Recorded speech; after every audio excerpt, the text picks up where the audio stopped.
Paz seja convosco. Continuando nosso estudo aqui nessa primeira carta de Pedro, agora no capítulo 4, no comecinho, versículo 1 a 6, resumidamente, diz assim: Ora, tendo Cristo sofrido na carne, armai-vos também vós do mesmo pensamento, para que já não vivais de acordo com as paixões dos homens, mas segundo a vontade de Deus. Basta o tempo decorrido, executando a vontade dos gentios. Por isso, difamando-vos, estranham que não concorrais com eles ao mesmo excesso de devassidão, os quais hão de prestar contas.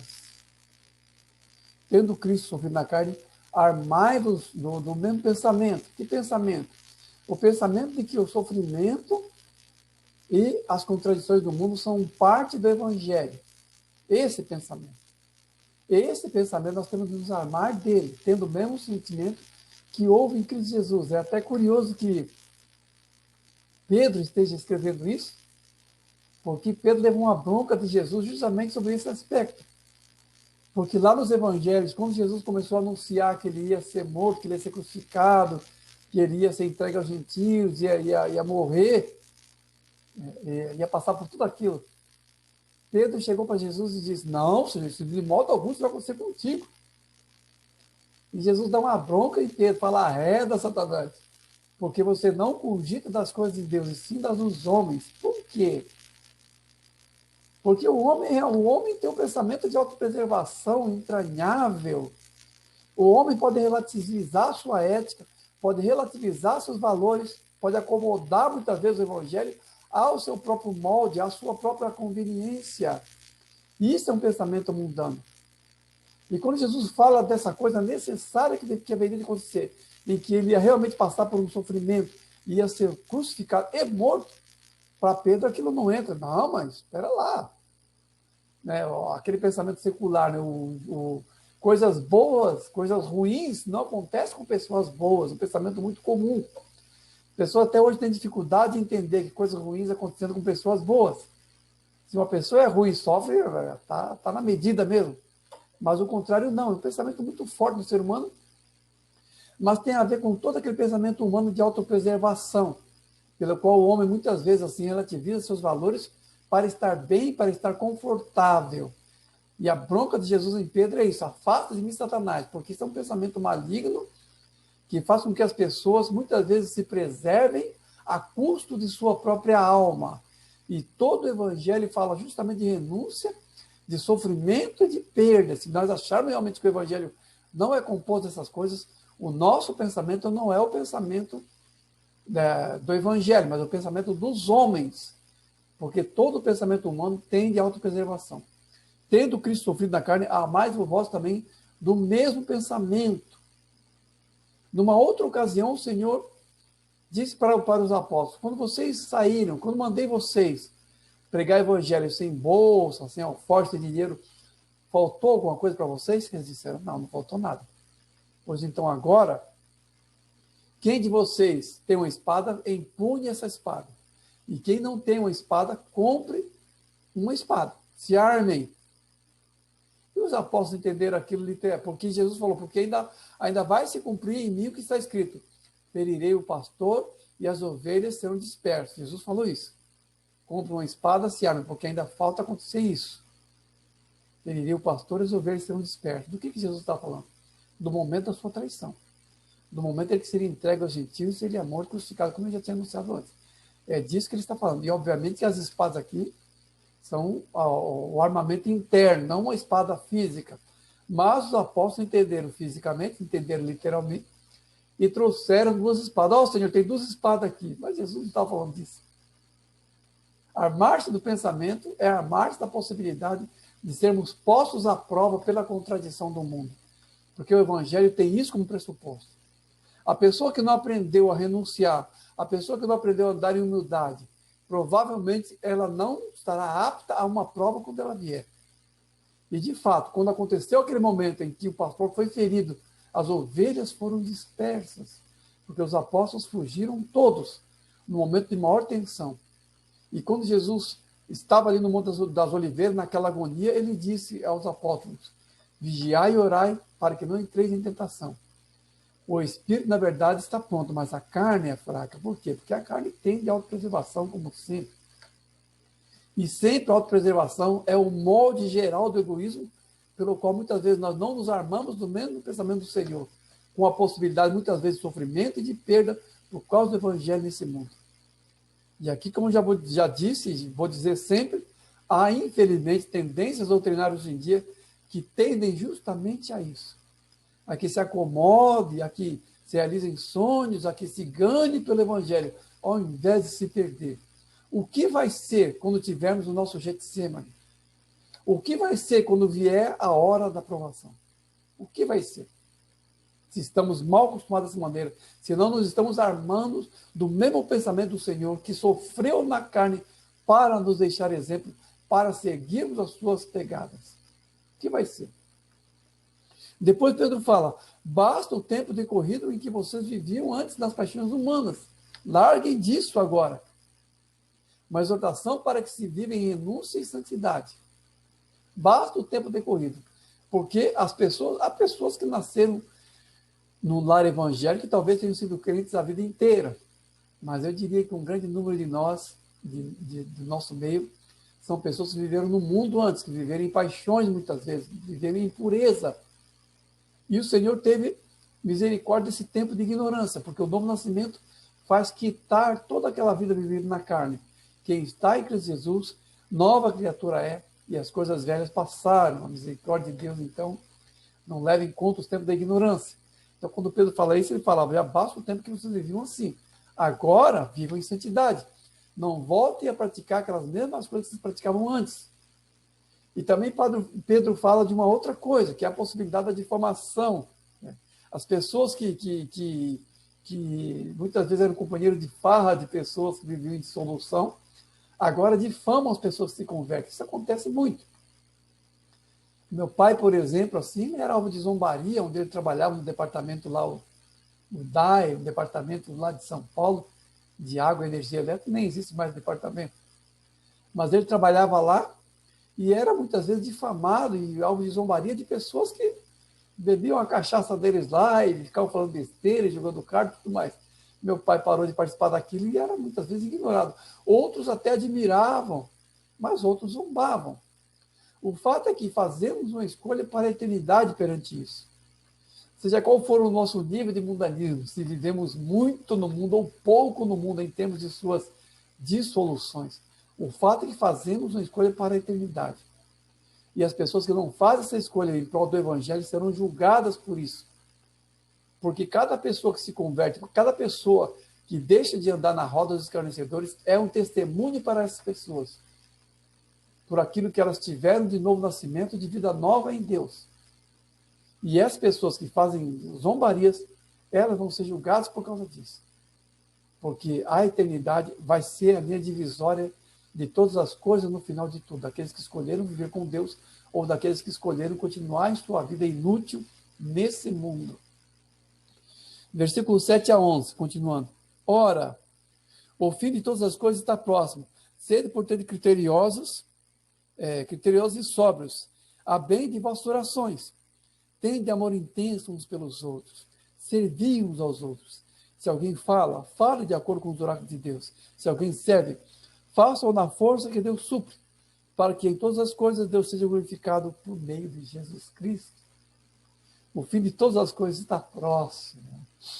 Será que os apóstolos achavam que o fim ia vir nos dias deles? Várias passagens dão a entender isso, quando Paulo fala lá em Tessalonicenses. Então nós, os vivos, seremos transformados, seremos arrebatados juntamente com ele, quando ele fala de arrebatamento, lá em 1 Tessalonicenses, nós, os vivos. Depois, mais para frente, nós vamos ver João falando, usando linguagem semelhante. O fim de todas as coisas está próximo.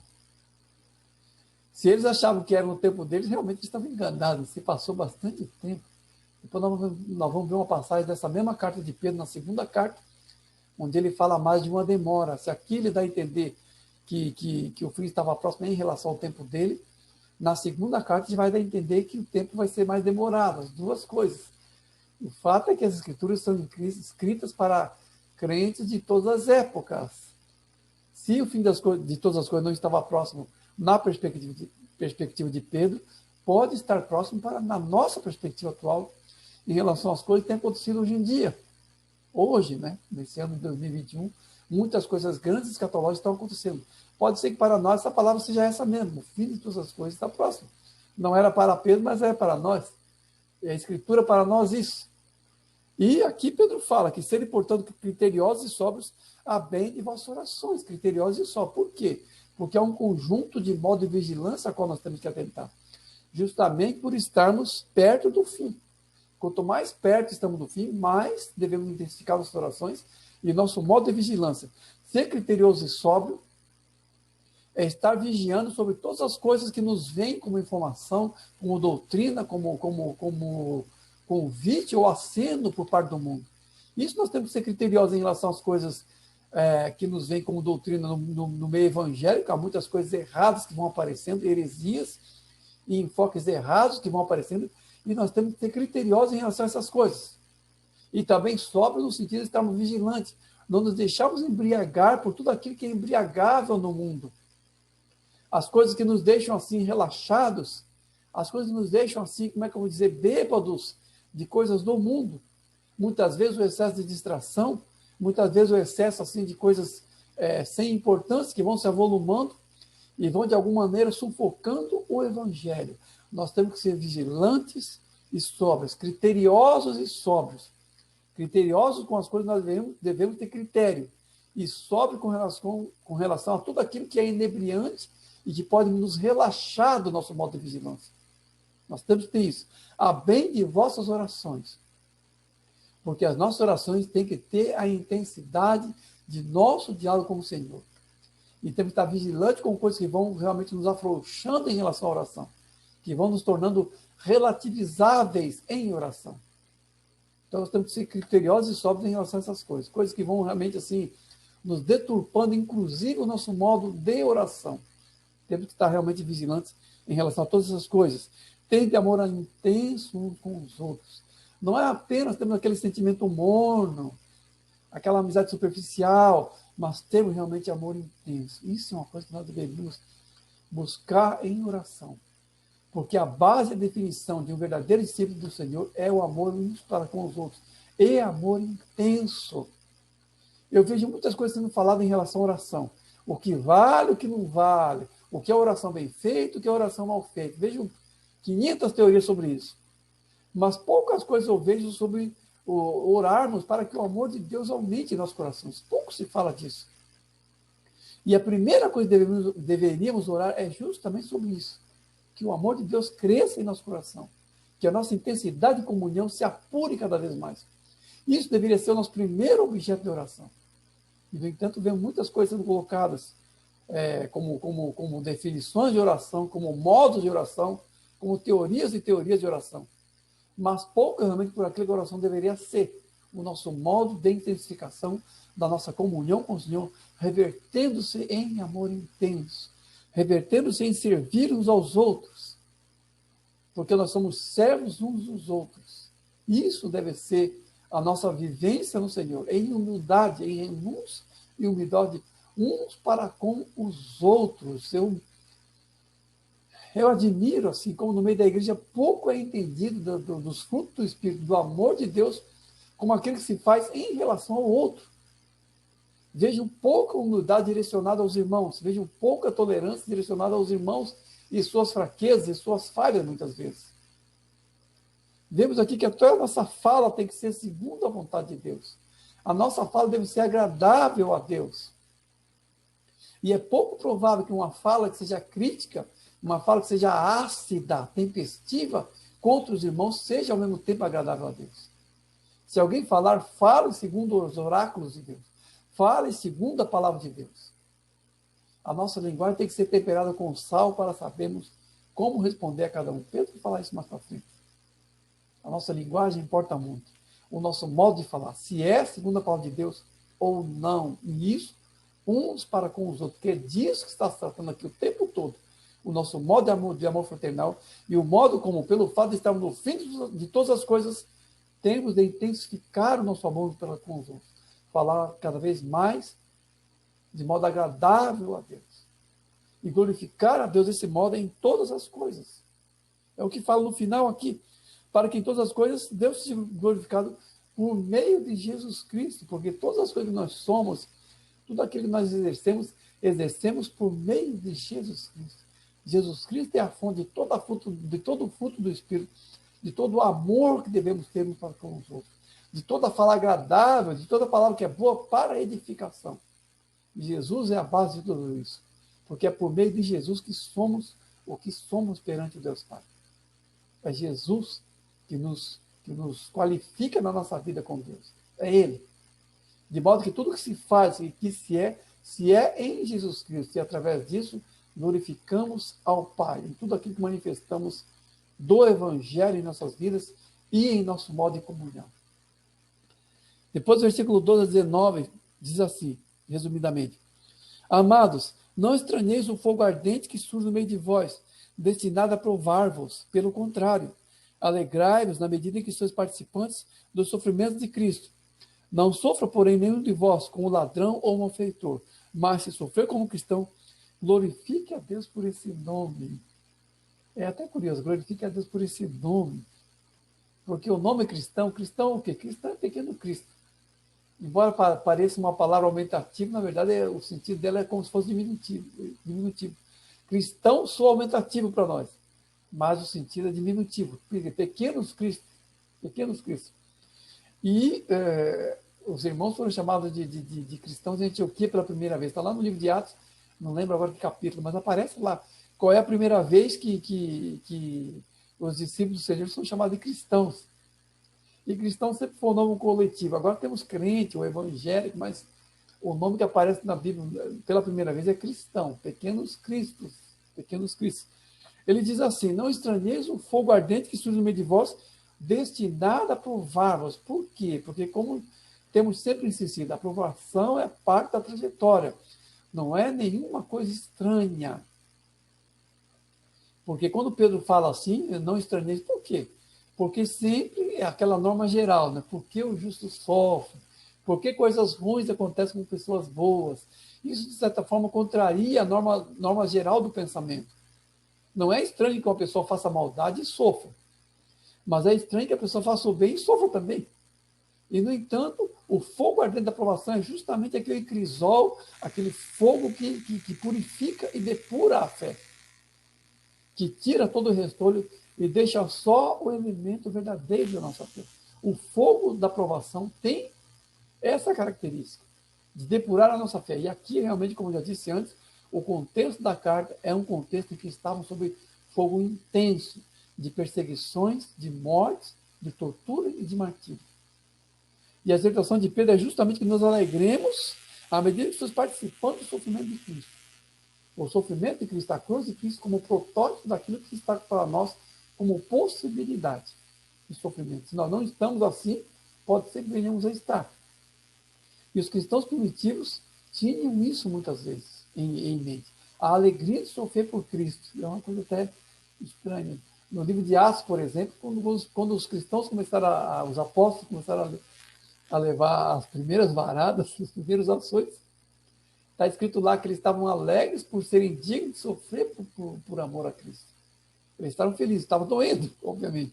Mas ainda assim, interiormente ou espiritualmente, eles estavam felizes por serem dignos de sofrer pelo Senhor.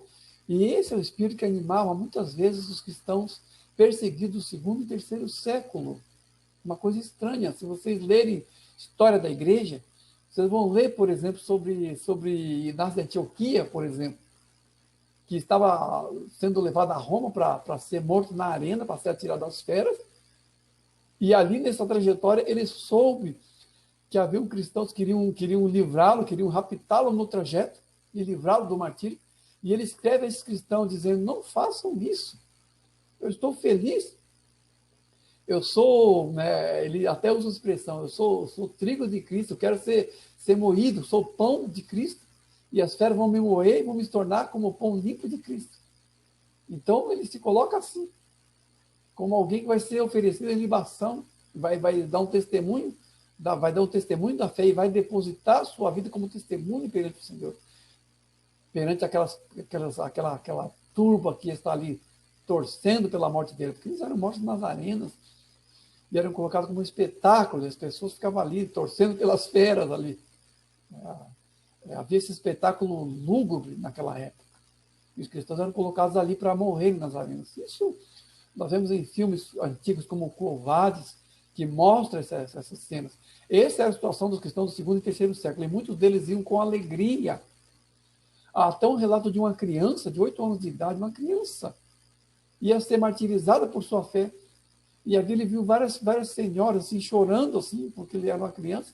E ele disse, olha, se vocês soubessem para onde eu vou, vocês não estariam chorando, vocês estariam contentes. Esse era o espírito que animava os cristãos que sofriam o martírio.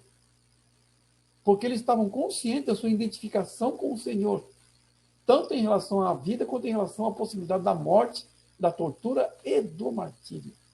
Esse é o espírito que animava os cristãos do segundo e terceiro século.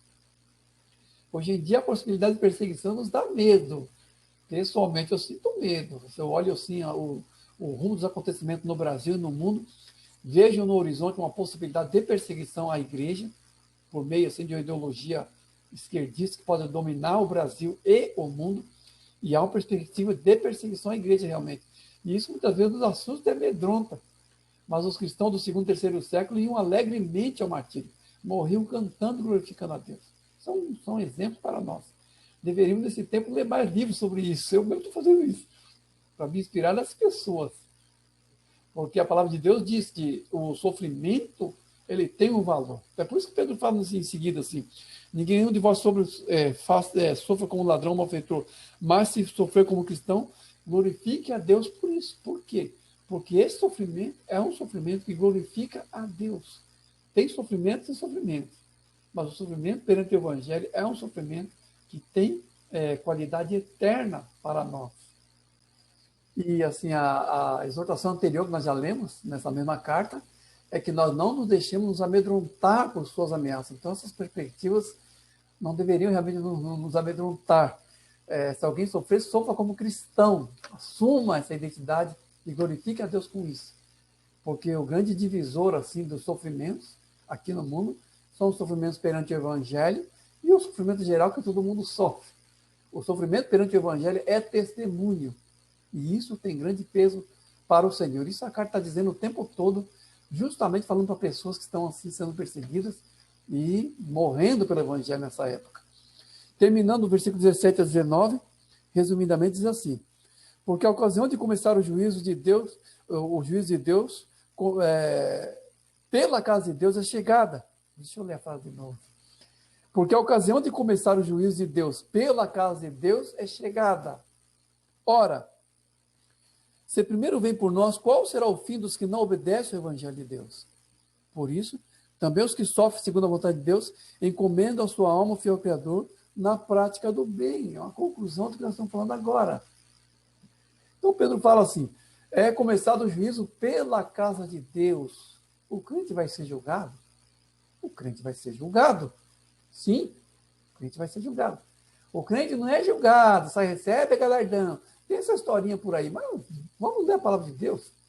O crente é julgado sim, até porque a palavra de Deus diz o quê lá na parábola do semeador? Que existe o joio no meio do trigo. Como e de que maneira será feita a separação? Entre o verdadeiro crente e o falso crente. Entre o joio e o trigo. É no juízo que vai ser feita essa separação. As parábolas falam isso. Então a igreja vai ser julgada assim, porque o elemento inautêntico, o joio no meio do trigo, vai ser separado no dia do juízo. E é por isso que vai haver pessoas que vão chegar para o Senhor e dizer, Senhor, não fizemos milagre no teu nome, não fizemos um monte de coisa boa no teu nome, e Jesus vai dizer, nunca vos conheci. Afastai-vos de mim, obreiro da iniquidade.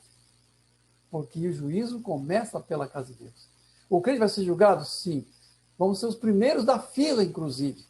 Não só vamos ser julgados, como seremos os primeiros da fila. Aqui está escrito isso. Seremos julgados sim. E qual será o fim dos incrédulos, então? Porque o teor geral da carta é esse. Se com dificuldade o crente se salva, quanto mais os que simplesmente não querem saber do Evangelho. Se o justo apenas se salva, onde comparecerá o ímpio? Sim, o pecador. E Pedro está dizendo que o crente se salva com dificuldades. Se é com dificuldade que o crente se salva, e o pecador? O que vai acontecer com ele? Esse é o teor. E existem simetrias teológicas, teologizações, relativizações de tudo quanto é lixo teológico hoje em dia, que de tanto relativizar diz uma de dois erros. Um, que a salvação é um decreto, é um carimbo eterno de Deus. Então, se dizer que o crente se salva com dificuldade, nossa, não, o crente é predestinado, está tudo garantido para ele. Então, tem simetrias teológicas aí calvinistas que dizem assim. Aqui diz que não. Aqui diz que o crente apenas se salva, falando que justamente das dificuldades, das renúncias do crente, do modo como com o sacrifício ele se salva. Com sacrifício assim, com renúncias e perdas. É isso que quer dizer. No modo da sua perseverança. Não é que ele salva a si mesmo por seus méritos, não é isso. Mas ele, na sua obediência, ele paga um preço. É isso que está querendo dizer aqui. Se pagando o preço e sofrendo, o crente se salva, e um crente que não faz nada disso, que não passa por renúncia, não quer nem saber. E, no entanto, hoje em dia é com dificuldade que as pessoas dizem que pessoas se perdem. É claro que é uma linguagem ociosa ficar dizendo assim, aquela pessoa se perdeu. Como é que é um artista morre e vão falando, aquela pessoa foi para o inferno. O Oscar Niemeyer, sei lá, essas pessoas que morrem famosas aí, vão morrendo e as pessoas vão dizendo que foi para o inferno. Aí as pessoas saem em defesa. Outros crentes também vão dizer assim, não, mas ninguém pode dizer. A palavra de Deus diz que os incrédulos vão se perder. Isso a gente pode dizer assim. Não podemos dizer em relação às pessoas que morrem, primeiro, porque é uma coisa ociosa, não tem para que ficar falando isso.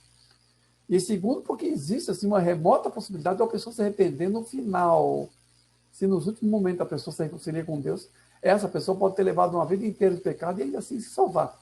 Mas é jogar uma moedinha para cima e dizer que cai caro ou coroa. E nós devemos se basear só naquilo que a palavra de Deus fala de maneira clara. Se aqui Pedro está dizendo que o crente apenas se salva, aonde vai se comparecer o incrédulo? Porque a separação será feita na segunda vinda de Cristo. E é claro que há diferença entre justo e pecador. E é claro que há diferença entre quem serve a Deus e quem não serve a Deus, como diz lá em Miqueias. Então não vamos afrouxar as coisas. A palavra de Deus não faz isso. Até porque aqui diz que os que sofrem pelo Evangelho encomendam a Deus as suas almas. Por quê? Porque estão sofrendo com um objetivo. E Pedro aqui não relativiza, dizendo que tanto faz se você sofre pelo Evangelho ou se você sofre pelo mundo. Na carta inteira está fazendo essa distinção. Para pessoas que estão sofrendo em relação a pessoas que não estão sofrendo pelo Evangelho. Porque há pessoas aqui que estão abandonando a fé para se escaparem da perseguição e há pessoas que estão sofrendo e morrendo. Pedro está fazendo um corte aqui. Tem uma diferença aqui. As pessoas que estão morrendo pelo Evangelho estão se encomendando à justiça de Deus. Estão colocando suas almas perante o justo tribunal de Deus pela prática do bem. O grande elemento divisor da humanidade aqui é a humanidade perante a eternidade e tudo aquele que veio perante o Evangelho como possibilidade de salvação para a humanidade. Sem o Evangelho as pessoas estão perdidas, mas há um preço a ser pago aqui no mundo, que pode ser maior ou menor, de acordo com as circunstâncias. Aqui é uma circunstância de perseguição. Portanto, o preço era maior, o sofrimento era maior. E aí o sofrimento se revestia de um caráter mais, assim, mais grave e eterno do que é normalmente. Por isso essa linguagem, encomenda a alma ao Criador, porque esse sofrimento vai ter peso eterno. Apocalipse capítulo 11 diz que vai ter um dia em que o Senhor vai vir e vai julgar a humanidade, vai punir os malfeitores e vai recompensar aqueles que foram fiéis. Apocalipse 11 diz isso. E o justo juiz pesará em sua balança o que vale o sofrimento pelo Evangelho e o que vale o sofrimento simplesmente por contradições carnais. Porque a justa balança do Senhor trará esse juízo. Portanto, a esperança do crente é a esperança nesse justo juiz. A esperança e a confiança estão nesse Senhor que julgará toda a terra e recompensará aqueles que foram fiéis até o fim, mesmo em meio a perseguições. Amém? Deus abençoe, irmão.